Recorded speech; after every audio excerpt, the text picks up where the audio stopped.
এই ছোট্ট ছোট্ট পায়ে চলতে চলতে ঠিক পৌঁছে যাব। এই ছোট্ট ছোট্ট পায়ে চলতে চলতে ঠিক পৌঁছে যাব সেই চাঁদের পাহাড় দেখতে পাবো। সেই চাঁদের পাহাড় মাথায় যাহার রামধনু রং হয় দেখতে পাবো।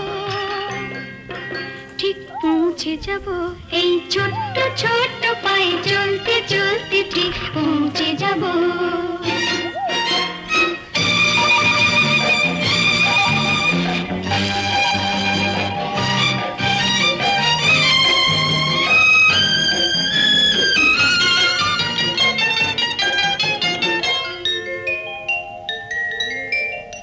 বড় কিছু কাজ কি গো সহজে হয়। আরে তাতনু মুরিক দেখুন তাতনু